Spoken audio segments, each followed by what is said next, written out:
Assalamualaikum warahmatullahi wabarakatuh. Nama saya Faiz Al-Fajri dari kelas 3 Ekonomi Syariah A, YIN Purwokerto. Di video kali ini saya akan membacakan rangkuman materi pengantar perbankan. Jadi yang pertama, pengertian lembaga bank. Lembaga bank menurut UU nomor 7 tahun 1992 tentang perbankan, bahwa lembaga bank didefinisikan sebagai berikut.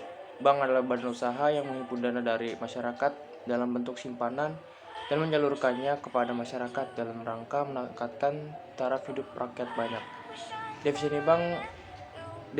Definisi lembaga bank menurut UU nomor 10 tahun 1998 tentang perbankan, bahwa bank adalah badan usaha yang menghimpun dana dari masyarakat dalam bentuk simpanan dan menyalurkannya kepada masyarakat dalam bentuk kredit dan atau bangun-bangun bentuk-bentuk lainnya dalam rangka meningkatkan taraf hidup rakyat banyak. Sedangkan bank umum adalah bank yang dapat memberikan jasa dalam lalu lintas pembayaran. Hal ini seperti transfer, kirim uang, transfer kredit, dan lain sebagainya.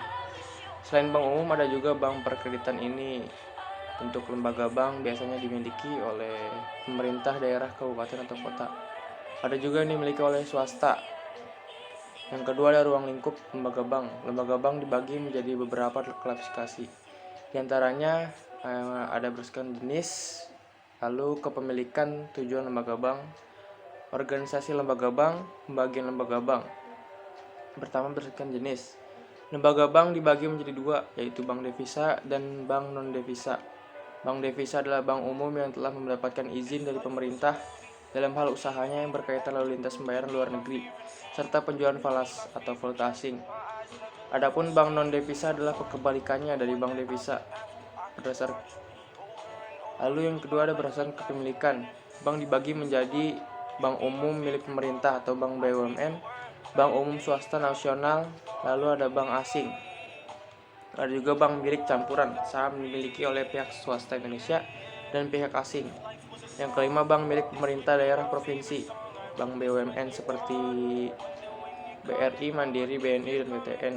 Bank swasta nasional seperti BCA, Bank Mega, Bank Permata, Bank Bukopin, dan Bank Danamon. Bank asing seperti HSBC of Bank, Church of Bank, Bank Victoria. Lalu ada bank campuran seperti UOB Bank, Bank NISP atau Bank Niaga. Bank milik pemerintah yaitu ada Bank DKI, Bank Jabar, Bank Jateng, BJB, Bank Jatim. Lalu yang kedua ada fungsi lembaga bank dalam perekonomian negara. Yang pertama, lembaga intermediari atau penghubung. Maksudnya adalah hadirnya bank ini maka banyak nasabah yang mendapat layanan jasa atau kredit pinjaman yang demikian bank dapat menghubungkan antara masyarakat yang miskin dengan masyarakat yang kelebihan dana. Yang kedua, lembaga kreditor atau lembaga bank pemberi kredit, bahwa bank merupakan lembaga keuangan yang diberi izin untuk memberikan pinjaman kepada masyarakat, walaupun dalam hal ini tidak hanya bank saja yang memberikan pinjaman kepada masyarakat. Yang ketiga ada lembaga debitor, artinya bank juga menerima pinjaman dari lembaga lain. Lalu ada lembaga keuangan, artinya bank juga sebagai bagian dari lembaga keuangan itu sendiri. Seperti diketahui bahwa lembaga keuangan itu menjadi dua, yaitu lembaga keuangan dalam bentuk bank dan lembaga keuangan non-bank, misalnya asuransi, pegadaian, leasing, dan sebagainya. Lalu yang kelima, penyedia jasa lainnya kepada masyarakat. Ini menunjukkan bahwa bank selain beroperasi yang menghimpun dana dan menyalurkan dana, juga memberikan jasa lainnya kepada nasabah, misalnya transfer dana, safe deposito, dan lainnya. Lalu 3 fungsi bank dalam pembangunan ekonomi. Yang pertama, bank sebagai lembaga yang menghimpun dana masyarakat dalam bentuk simpanan. Yang kedua, bank sebagai lembaga menyalurkan dana masyarakat dalam bentuk kredit. Yang ketiga, bank sebagai lembaga yang melancarkan transaksi perdagangan dan peredaran uang. Lalu ada fungsi bank. Yang pertama, penghimpun dana. Untuk menjalankan fungsinya selain penghimpun dana, maka bank memiliki beberapa sumber yang secara garis besar ada 3 sumber, yaitu dana yang bersumber dari bank sendiri.